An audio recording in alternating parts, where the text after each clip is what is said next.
Welcome to Refocus, where we rewind the moments too good to miss. Short takes, big takeaways, no attention span required. Let's get into it. Let's refocus.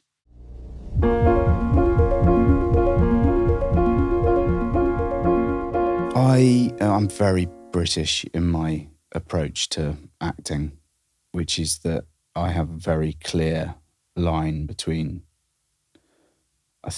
character and me, which is I don't live in them.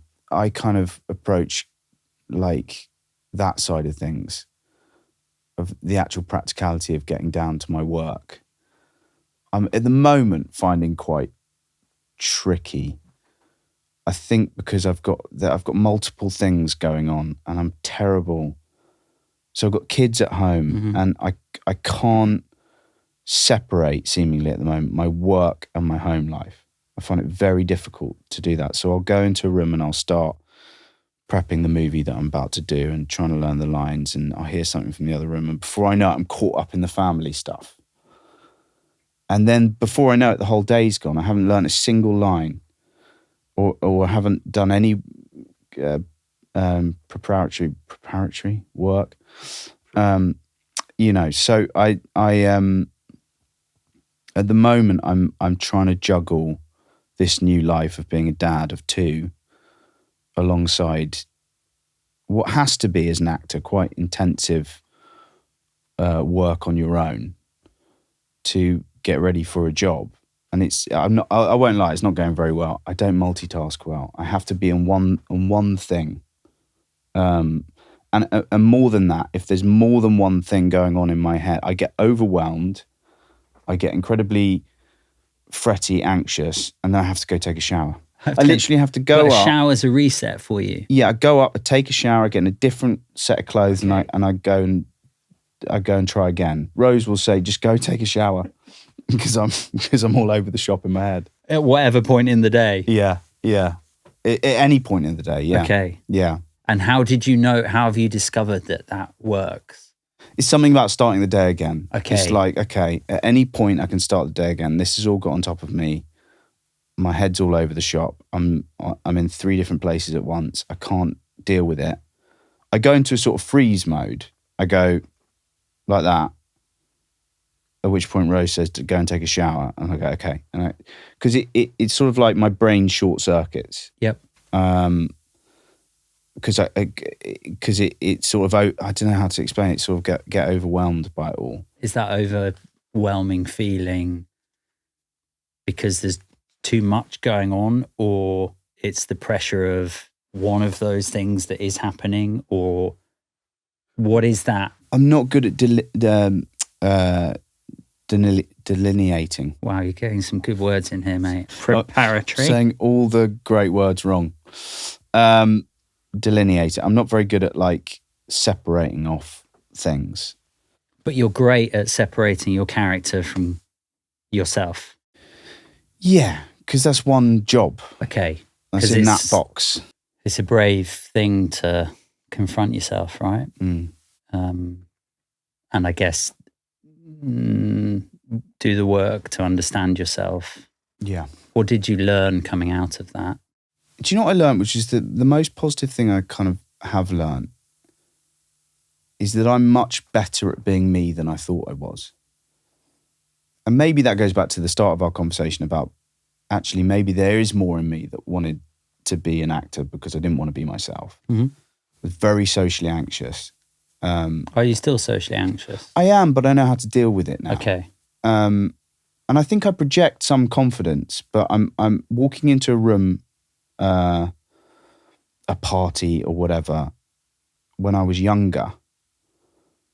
I remember in my sort of drama school days, I'd be at a party, and even with the alcohol, I would find myself walking out of the room, going and finding a cupboard and standing in the cupboard and just breathing, or hiding under a bed. Yeah. I remember my girlfriend at the time finding me hiding under a bed and what are you doing? I was like, I couldn't. It's that short-circuiting thing. It's that frozen freeze moment. And so, of course, alcohol was my go-to. It's the only thing that was kind of helping. It's the only thing that meant that I could function socially. The trouble was that then it wasn't just socially, it was alone. I loved nothing more than drinking alone because it took me out of myself, took me out of that headspace, took me out of that anxiety instantly. It was the one thing that could do that. Yeah. So what I learned from rehab and the process of getting sober, which to really kind of get a kind of handle on took about a year of solid work, was that actually I'm much better as a sober person socially. Now I know how to deal with it than I ever kind of thought I was. Are you a sociable person? I have always been a social person, but I just the anxiety surrounding a conversation felt like the end of the world if there was a silence. Okay. Like it had the same effect of me as if someone was saying there's a nuclear bomb heading to London. Like it would be like if there was a silence, an uncomfortable silence, then it was awful.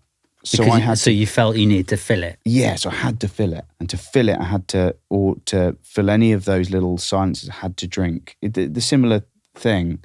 How are you with silences now? Much better. Should we have a bit of silence? Yeah, great. How do you feel? But this is a planned silence. Okay. So it doesn't count. Hold on a minute. It's like a meditation. Can't any rules around the silence? It's more that my kind of anxiety around things would be like, say we're in a restaurant and you're speaking a bit loudly. I get incredibly anxious for the table over there, that we're disrupting. I'm so with you. Do you know the thing? I'm so with like, you. If my table's making too much noise, I'm like, but we're disrupting the other people's experience. And so so that sort of thing would get to me. Or if there was the opposite, so our table suddenly descended into silence. Yeah. I immediately am up out of there, straight to the loo, breathing.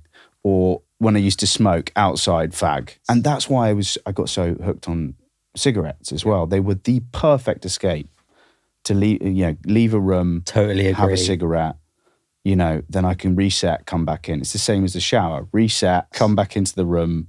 Okay. Can we talk about labels? Yeah. I find identifying as an addict and an alcoholic incredibly powerful. It's my first go-to place of not drinking. Is to kind of label myself as that and to know that. Yep. Right. So I can't deny the power of identifying and diagnosing something. I was also, we've spoken about this. I was also, when I was at rehab, they identified me as being ADD. I think some people find it very empowering and useful to have that particular diagnosis label. Mm-hmm. For me, when I got to rehab and they went, it's almost the first day there, and they went, look, we've assessed you and we think you're ADD. I was like, that's great, but how do I stop drinking? Sure. Priorities. Priorities here. Yeah. Right. Yeah. Doesn't help me with how do I not drink? Yes. I think it's interesting in now I'm able to look at myself a bit more because I'm not clouded in all of the stuff I was clouded in. I can see a bit how my brain works, which I can notice when my brain's a bit, maybe as they were referring to. Mm.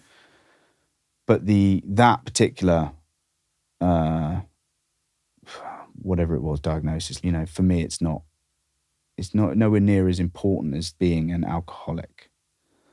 Because I think that helps me with my brain more. I'm like, oh, I know how I'm thinking right now because I'm an addict. Because I crave more. Mm. I have this restless anxiety. Mm-hmm. I have this this feeling of having one layer less of skin in the world.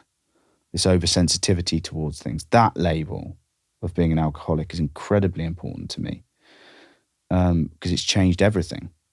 And it's more than just not drinking now. Mm. It's about how I feel about the world,